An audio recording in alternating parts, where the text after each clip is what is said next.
Semayang. Sah semayang ni kalau mengikut ahli fiqh, di mana dia punya batas? Cukup syarat, cukup rukun, tak melakukan perkara-perkara yang membatalkan semayang, sah semayang. Ahli fiqh dia bincang takat tu je. Bila sampai kepada ahli tasawuf, yang tu tak memadai lagi, dia bincang dalam lagi. Selain daripada selesai fardu, selesai yang rukun, selesai yang sah, selesai yang tak melakukan perkara-perkara yang membatalkan semayang, dia masuk persoalan hati. Semayang tu ada tawaduk tak? Semayang tu ada khusyuk tak? Semayang tu ada rasa kehambaan tak? Ahli fiqh dia tak bincang itu. Dia cukup sekadar lulus. Ahli tasawuf dia bincang kualiti. Ahli fiqh dia bincang lulus. Samalah macam masuk Islam. Kalau masuk Islam ni, bagi ahli fiqh, mengucap 2 kalimah syahadah lulus, selesai. Bila datang ahli tauhid, dia kata tak memadai lagi tu. Memang dah cukup, tetapi tak memadai.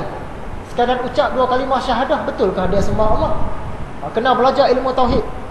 Belajar pula ilmu tauhid, supaya sembahan tu betul, sembahan tu tepat. Sembah Allah yang Esa, tidak menyembah makhluk, tidak menyembah selain Allah. Bila sampai kepada orang ahli hakikat, dia kata tak cukup lagi tu. Walaupun sembahan betul, tapi adakah dia sudah mengesakan Allah? Mengesakan Allah dari sudut fiqh, dari sudut af'alnya, mengesakan Allah dari segi zatnya, mengesakan Allah dari segi asma'nya, dari segi sifatnya. Bila sampai ahli tasawuf pula, dia kata tak cukup lagi tu. Kena sampai peringkat mukasyafah. Sampai peringkat mukasyafah baru apa? Baru cantik.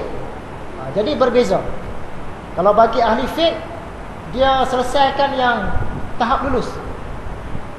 Kalau ahli tasawuf ni, dia bincang kualiti. Itu perbezaan dia. Macam puasa. Kan kalau ikut Imam Al-Ghazali, puasa ni 3 peringkat. Yang pertama, puasa orang awam. Yang kedua, puasa yang khusus. Yang ketiga, puasa khusus kepada yang khusus. Ulama fiqh dia bincang puasa orang awam.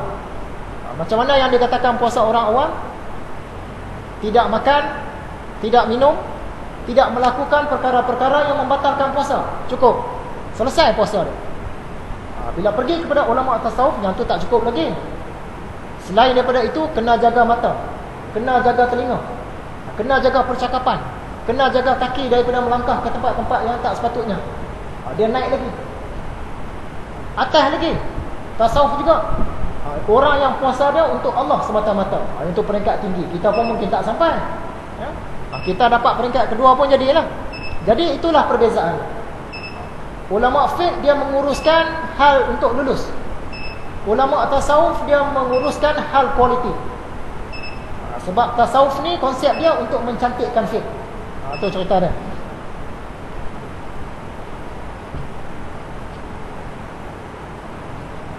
Tentang Islam, maka ahli fiqh itu memperkatakan tentang yang sah daripadanya, tentang yang batal dan tentang syarat-syaratnya, dan tidaklah diperhatikan padanya selain kepada lisan. Dan hati tidaklah termasuk dalam lingkungan wilayah seorang ahli fiqh, kerana Rasulullah meletakkan pedang dan kekuasaan di luar hati dengan sabdanya. Cerita dia, satu orang sahabat tengah lawan dengan musuh. Tiba-tiba musuh ni tak boleh nak makan sahabat ni, dia mengaku kalah.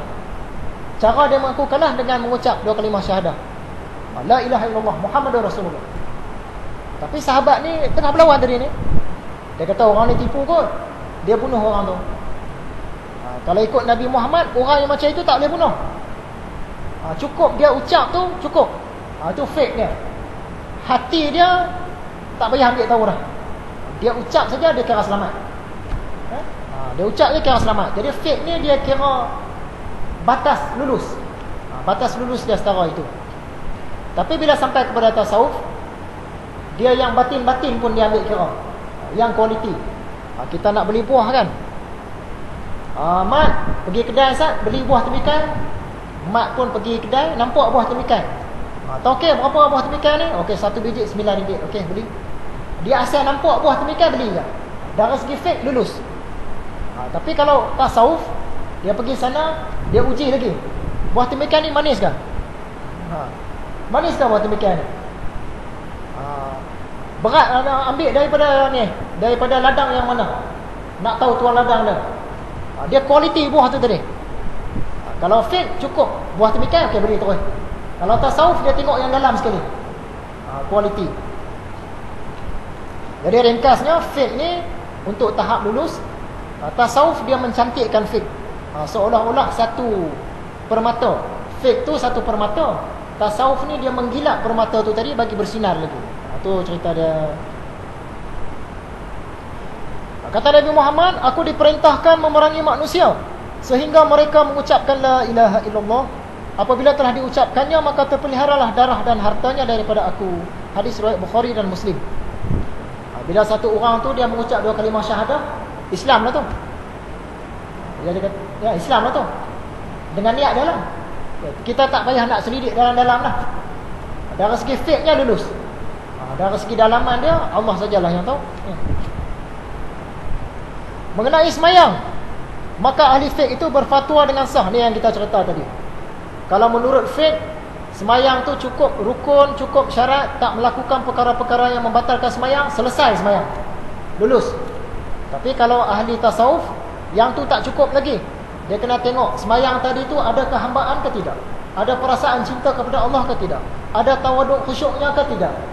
Kualiti semayang.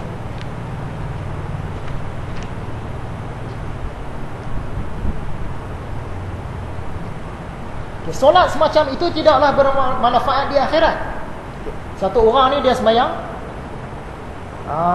rukun dia lulus, syarat sah lulus, perkara yang membatalkan semayang dia tak buat.